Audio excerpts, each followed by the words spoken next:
Feel like your smartphone commands your attention, you're in the right place. I'm 2 weeks into a 30-day digital detox, and in this session, I'm going to discuss what I've learned, read, and observed so far in this 1 month journey. You can join me in this experience and follow all the different challenges I do. I do one challenge each month. My name is Daniel Bradley, and I take on a new challenge 1 month at a time.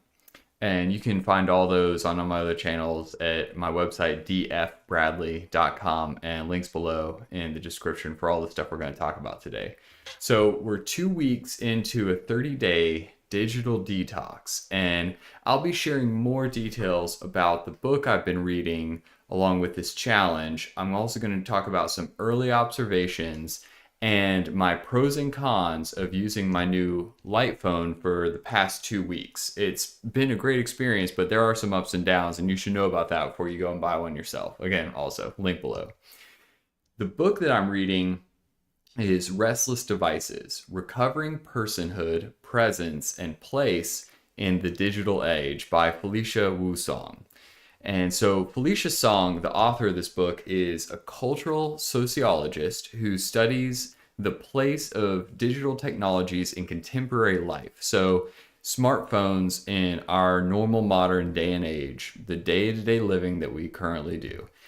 She's trained in history, communication studies, and sociology from Yale, Northwestern, and the University of Virginia. So she's definitely got some academia pedigrees to her.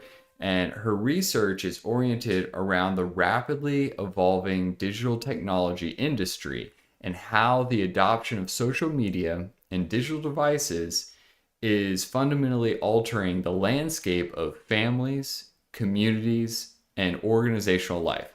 Now, anytime that you watch my channel, you know that I'm die hard into learning more about how to be a better dad. I absolutely want to know how to be a better member of my community, and I'm striving to be a better organizational leader in my job. I mean, right there, her goals align so well with mine that I've been really enjoying this book. Now, here's some clarifiers for me personally as I talk about this book specifically. Now, we're only a couple weeks into this experience. I'm about halfway through my 30-day challenge with no smartphone. Instead, I've got this light phone here, and so it's small, lightweight. It's been a good experience, and at the end of this, I'll talk about more about the pros and cons with this light phone at the end of this session here. But more importantly, when it comes to this book, it's an academic book, so it's a little heavy. You can tell by her bio that I just read that it's a little dense, but this is a dense topic. I think it's worth taking the time to really dig in and read something that is very well researched, very well thought out, and is really going to give you not just some stuff to feel good, but some stuff to really think about and to really explore. This is an experiment for 30 days to see what it's like when I shut myself off of the IV tap of technology information, all the feeds and everything going directly into my brain and hijacking my reward loop that we talked about last week. So with this book, there's a key question, and this is where it really gets into the meat and potatoes of the book itself. What did consciousness feel like before mobile devices, email, and the internet? So that's really what I want to explore. What did consciousness feel like? And I'm trying to experience a little bit of that myself. You could think about it as, maybe we went to the Renaissance Festival this past weekend with my son and my daughter, my wife, and so all four of us, we went to the Renaissance Festival, and it's like stepping into a time capsule. Everyone's kind of dressed up, pretending like we're living in medieval times. There was jousting, people are eating turkey legs, people are walking around doing magic tricks. I think it's awesome. I mean, I'm a big nerd. I think it's fun to kind of explore that and try to kind of cosplay an experience where we're kind of living in a past time. But what really took us away from that experience was people with their smartphones out, taking pictures or videoing the experience. And it was refreshing seeing so many people who left their phones out of that space. So I'm kind of thinking of that as an idea of what did consciousness feel like before smartphones. And so this is a 30-day experiment. I want to challenge you to participate in this 30 days with us. You can start now. You could start at the first of the month in a couple weeks, but take the time to do this experiment as well and dumb down your phone, turn off your social media feeds, limit your screen time, and really explore what that feels like. So this is, I'm going to dive into some of my own observations, but before I deviate too much, think about this concept from the book that I've been reading as well. I want to leave you with this before we dive into more details from the book next week. Again, the book is called Restless Devices: Recovering Personhood, Presence, and Place in the Digital Age by Felicia Song. You can get that book on Amazon. I got it myself in an ebook format, and so if you just go through and check the link below, and you can get that ebook. But we can all begin that journey of becoming a people who are different from who we are now by taking a small but pivotal step of intention, lifting our eyes off of our screens and living more deeply into the time and place in which we are embedded. So living more deeply in the time and place in which we are embedded. That's a really key nugget that I thought was helpful to really wrap your mind around how Felicia writes in this book, Restless Devices. I think you should read along. If you're going to do this challenge, or if this is even interesting to you, read along with the book and dive in and really focus on that word embedded, because that's what really came up for me. So here's some early observations for this past week. We're 2 weeks in for me personally into this challenge. The first observation is on the personal level. First thing I noticed is when I look around at a dentist office. So I got to go to the dentist, and I took my almost 3-year-old son to the dentist. It was his first time sitting in the chair and really getting his teeth cleaned, which was exciting and terrifying. He did so well. I'm so proud of him, and I hope like 10 years from now, 20 years from now, he's watching this and he's like, hey, that first time you got your teeth cleaned, you did an amazing job. And so when we're sitting there in the office, though, you look around and everyone is just staring at their phones. And that's the first thing you notice when you burst your own bubble and you stop with your eyes glued to your own phone. You start to notice other people and how much they're living in a sort of attention bubble in their own little space. And that's not necessarily always a bad thing, but it's just so stark, the contrast when you're out of your own, out of your own attention bubble and actually looking around.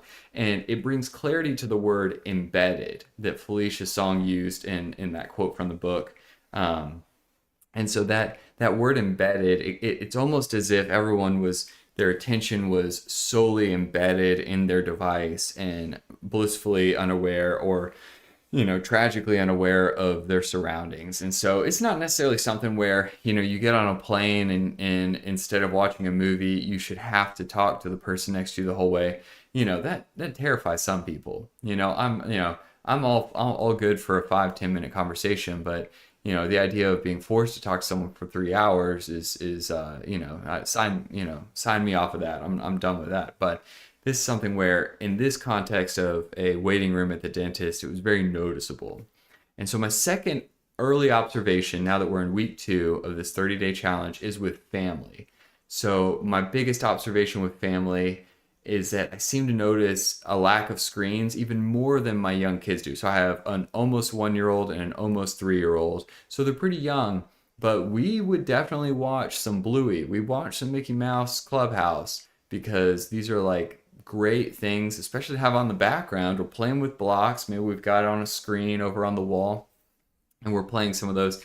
And so we took that away, and our kids don't even really seem to notice that much. They don't ask for, oh, I really want to watch Mickey Mouse Clubhouse. I kind of assumed, my assumption, a couple weeks ago when I started this experience, was that my kids would be asking, where's Mickey Mouse? Where's Mickey Mouse? Where's Mickey Mouse? And instead, they are just present in whatever the activity. We could be painting, we could be playing with blocks, we do a lot of race cars right now. My son loves race cars. And so it's just something where they seem to be better adjusted than I am, because I notice the silence more than they do. I notice the lack of visual or auditory stimulation. And so that's just my second observation so far in the process, now that we're halfway, is that my kids seem to be frankly handling it better during playtime than I do.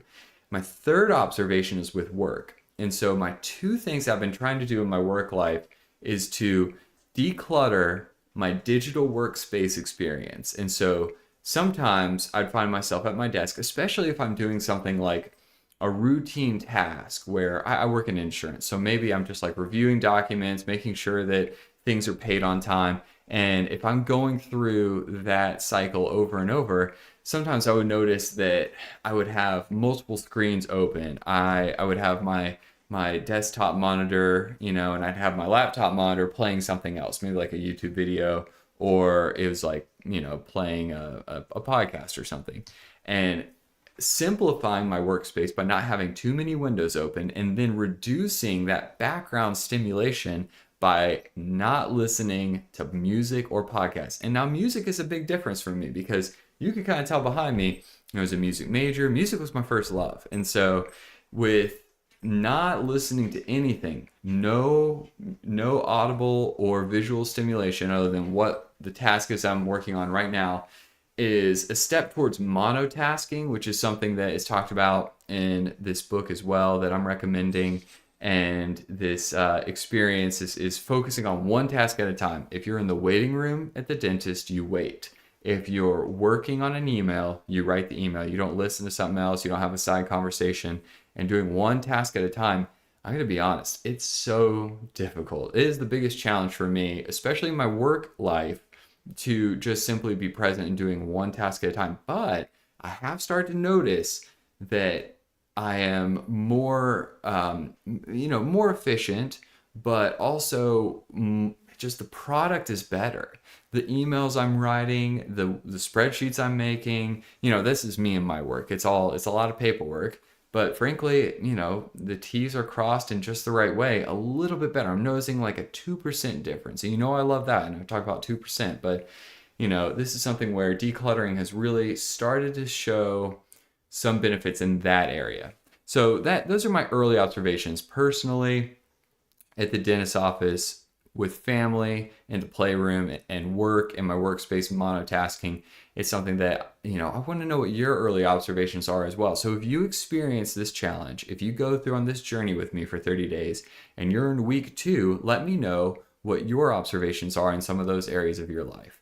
And so to wrap things up, I have a few thoughts on the light phone now that I'm in week 2 of using it. And again, it's a pretty small device. I'd say it's smaller than my wallet, and it's about the same weight. It's a e-ink screen. So as you see it come on here, it's just black and white, just like a Kindle. And so it feels and looks and functions just like a Kindle. And it has a few basic functions. It's got something like a calculator, an alarm clock, it's got the ability to follow a podcast feed or listen to music if you put music directly on the device, but no internet, no email, definitely no social media feeds. And I noticed that I don't miss access to social media pretty much at all. Like I don't miss it. And when when I'm in the dentist's office waiting room, I don't feel the itch that I thought I would. Just after 2 weeks, I'm sitting there in the dentist's office with my son, and I'm just able to play with him and have a conversation with him, and maybe, talk to someone next to me and just be present in that space. And for the past few years with my son, I would scroll on my phone. That's my default. That's most of our defaults as humans. And that's what everyone else was doing in the waiting room with us.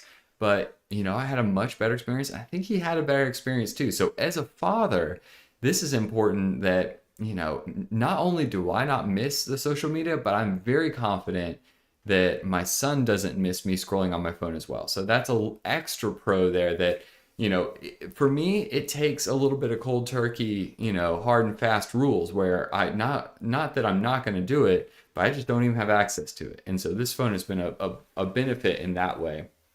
And an eye-opener that I, if something trendy comes up in conversation with friends or family that maybe I had missed on social media, which normally it's not. Normally it's just bad news. Hey, did you hear this bad thing happened in our political or economic landscape? And I don't miss it. And I haven't felt like I missed out on those things. But those are some of the pros. For the cons, so far in 2 weeks of using the light phone, logistically the contacts being transferred to the phone has been the biggest challenge because I still only have a few hundred contacts, whereas I have thousands of contacts for work that I'm waiting to transfer. So I have to use my laptop and look up a number if I'm working on something, or just have to call someone back. Hey, don't have your number saved right now. I got a new phone. Who is this? It's really just a minor inconvenience in the grand scheme of things, and I can tell that it's working on it, but it is slow to transfer lots of contacts. And secondly would be the physical challenge of texting. So you may notice here, if I hold it, that my thumbs are relatively large compared to the screen. And so I know this is going to make me sound like an 85-year-old grandpa, but the physical challenge of texting on the screen, I have resorted to voice to texting, which makes me actually sound even older than my previous comment. But I've just been voice to texting a lot, and I have a weird fear that my text messages are coming across as like very short and like to the point and aggressive. There's no emojis on this phone. There's no flowery language. It's just that it's a yes or a no, or a sounds good, or a maybe later, or call me, and so I'm getting a lot of short texts out to people. But on the flip side, I'm spending a lot more quality time on the phone, especially when it comes to work. I really don't like to have work conversations via text. I prefer to have them over the phone so that you understand the nuance and all the different aspects of what comes through in spoken word when you're having a conversation with someone. So I think that's a benefit, but it is a challenge associated with it. So this light phone, I can see myself using it for the long term, which is a big deal. That's a difference from last week. I'm only 2 weeks into using it, and I can't actually see myself going back to using a smartphone exclusively, which is remarkable. It's a remarkable difference. I feel like I have reclaimed a big portion of my attention, just the attention economy, just like if I had, 100% of a battery inside of me, and I feel like half of it was always being eaten up by my smartphone getting my attention through notifications, through social media feeds. I feel like I've reclaimed that. I feel like I'm at a full battery's worth of attention that I can devote to my friends and family, my work colleagues, whatever I am doing in that moment. And that's a huge difference. So I couldn't recommend it more. If you want to check out the light phone, there's a link below. Check on that, click on it, it'll take you to their website. I recommend going straight with them, and it's about $300. So as far as a new phone goes, and being able to reclaim your attention, I think it's a good deal. And I am amazed to say that I think that I'll be using it from now on as my new primary phone. And I'll carry a camera with me, or just carry an old smartphone that doesn't have any internet connectivity for pictures, because that's the one thing that it lacks, but is overall worth it to have to carry a second device to take pictures, or to get other people to just send you the pictures later. And so that's a huge benefit. And it's very easy to take out the SIM card and swap back and forth. So if you're someone who wants to do this for 30 days for the challenge, and it's not a big deal to buy the light phone for $300 and then go sell it on eBay for $250 later, I think the $50 is worth it for you to have it for 30 days. So check the link below and let me know your thoughts. If you go and get a light phone in your experience, I'll be checking in week after week to see how that progress goes with my observations on the whole challenge itself, the book as I read through Restless Devices, that I also recommend that you get as well if you're going to be doing this 30-day challenge to do a digital detox, and then the light phone week after week. So thanks so much, and thanks for watching this. And I really do challenge you. And, every time I like to leave a little challenge at the end. And so if you're in the middle of this digital detox, I would say to try to make some changes. Now look in the areas of your life that you've been making observations, and now experiment a little. Make some changes for next week. And then if you haven't done this digital detox, I challenge you to get it on the calendar and pick a day to start. And there's no better day than today. So go ahead and pick today to start and let me know as you go